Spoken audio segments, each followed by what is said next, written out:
Because Buddha Shakyamuni is mother's teaching day, so we need to teach Dharma today. Later we'll give you a good introduction, not just like that. Okay, thank you, Rinpoche. Okay, so I will, for the true happiness of all beings, I will become Buddha in this very life. Therefore, I will joyfully teach Dharma. My name is Wongmo, and I am a student of Dzogchen Khenpo Chogyur Rinpoche, third year Dzogchen Lineage internship student. And today I will discuss the 7 generation methods of generating Bodhicitta. And so first is focusing on our mother. So these 7 can be applied not only to our mother but to all beings. But first I start with mother, because this is easy target. So we are thinking of our mother first, and we recognize our mother as our kind mother. She's extremely kind. She's the most kind person to us for giving us our life. She gave birth to us and helped us and cared for us through our life. So even if your mother didn't raise you, you may think, well, my mother didn't raise me. She gave me up when I was born. That's possible for people. That happens. But your mother, and then you have 2 mothers. So your mother who gave you your life is extremely kind for that. And then the person who cared for you and raised you in your life is also extremely kind. And that would be the person to think of when you're doing this practice of your mother. Or whoever you have the closest connection to, whoever you feel has cared for you and loved you the most. It could be a friend or relative. That person who has really cared for you, think of them. You want to develop this love and affection for an individual first. Focus on one person. And so mother is easiest. And in the case of Buddha Shakyamuni, today being the day where Buddha has descended from the Tushita heaven after having taught his mom for 3 months. And his mother died 7 days after he was born. So, but he still made this effort, this journey, to teach his mother. That is to show us that we need to repay the kindness of our mothers. And though there were others who took care of him, he still did this. He still went to teach his mother Dharma in the heaven realms. And he came back to teach us too. So first we are doing is recognizing our mothers. Our mother is extremely kind. What is the kindness of our mother? Our mother gave birth to us. She gave us this body. This is extremely precious. We have this human body, and with this body we can become Buddha in this lifetime. It's extremely fortunate. And if we know that and we remember, our mother is so kind. She didn't know who we were before we came to her. We were wandering our present moment thinking, if we think back to yesterday, the day before, last month, last year, and where we've come from, our thinking is who we are now. But this has reincarnated every moment until we were children, until we were in our mother's womb. Then, can you find the beginning of when your thinking began?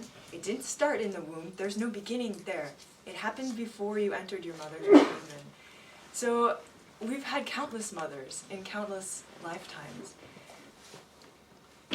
Where were we in our last life? Our mother didn't know. We don't remember either.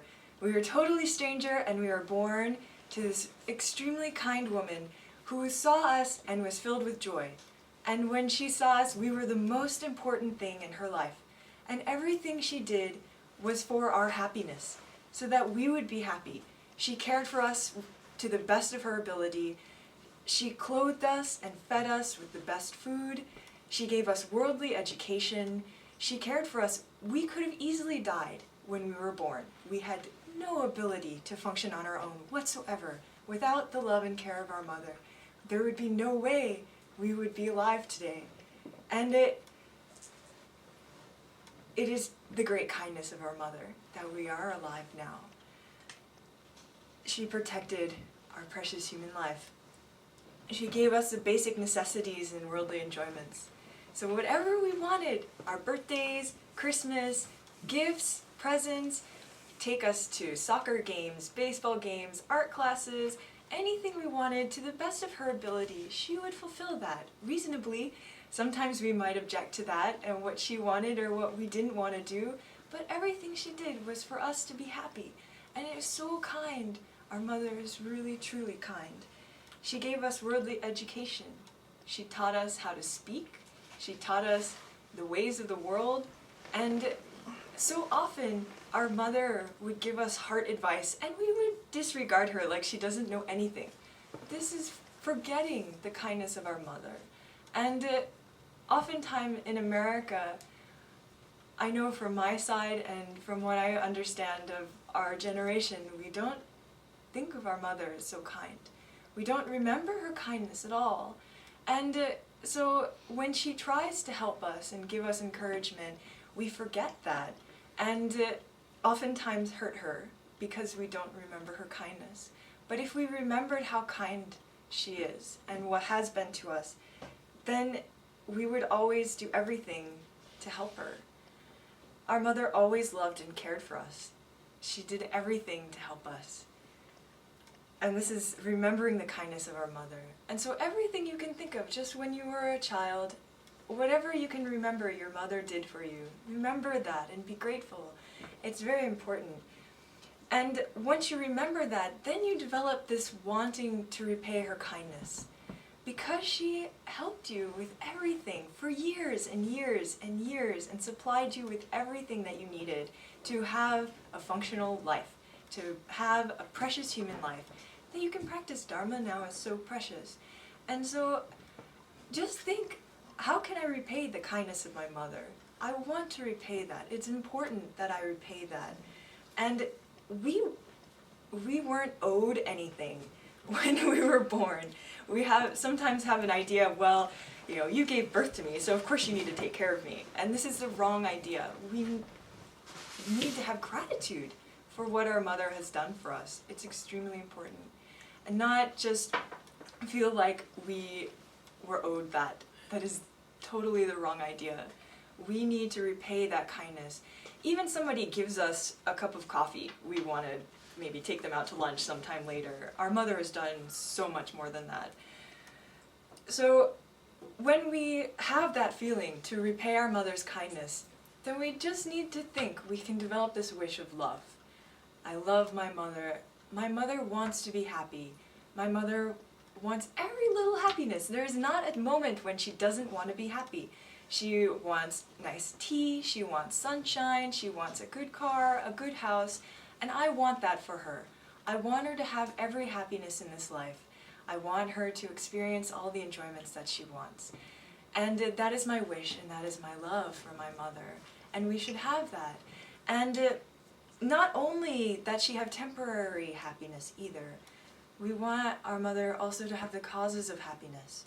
Because just having things and enjoyments is not necessarily a cause of happiness. They're only conditions, and they will change, and can possibly be conditions of suffering.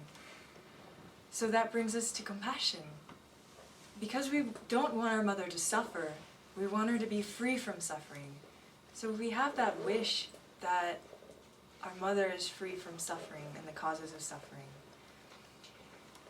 When we wish our mothers to be free from suffering, that itself is compassion. But we don't just want her to be temporarily free from suffering. We want her to be free from suffering forever. We want her to be free from all the causes of suffering. That's just her negative thinking.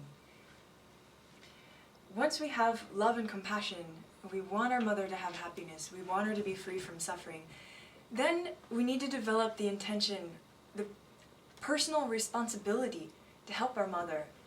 It is my responsibility. My mother is so kind to me. She has helped me since I was born and all through my life until now, with everything that she can to make me happy. I need to make sure my mother is happy and my mother is free from suffering. So when we have that intention, then we're able to think what we need to do. But we want her to be totally free from suffering and the causes of suffering, and to have happiness in the causes of happiness forever. Unchanging happiness, totally free from all suffering.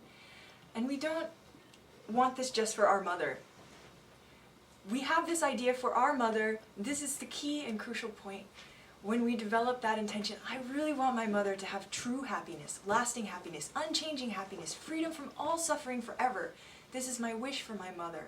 This, if we have that, my mother is so kind, and we remember, oh, I came here in my mother's womb and was born in this life, and this is not my only life. I have many past lives. So last life I had a mother, and then where is the beginning of that life? It came from a previous life, and a previous life. You cannot find a beginning, so therefore you cannot find the beginning of mother sentient beings. And because of that, we recognize all being as our mother. Every single living being has been our mother. And when we have that recognition, we want all of them to have that same happiness, that unchanging happiness. So basically what we're doing, we focus on our mother because we know, we see, we feel, we've experienced the love of our mother in this lifetime. And we copy and paste that onto every single being that we see. That love, that compassion, that wish that they become Buddha. And that is our Bodhicitta. When we have that immeasurable love, immeasurable compassion for every single living being to be free from suffering and the causes of suffering and become true happiness forever, then we have Bodhicitta. And that precious intention will bring all beings to happiness, freedom from suffering. That intention alone is what will do that. Because we are connected to all beings, because our thinking is interdependent origination with all beings who are our mothers, we are able to help them. All beings have Buddha nature. They are able to become Buddha. It is our responsibility, not only for our mother in this life, but for all mother sentient beings, to do everything possible to help them to become Buddha, free from all suffering, unchanging true happiness. So that all beings may attain that lasting happiness, I joyfully dedicate all my merit and rejoice in this precious Bodhicitta mind. May you all develop Bodhicitta. May you all become Buddha in this very life. Thank you very much.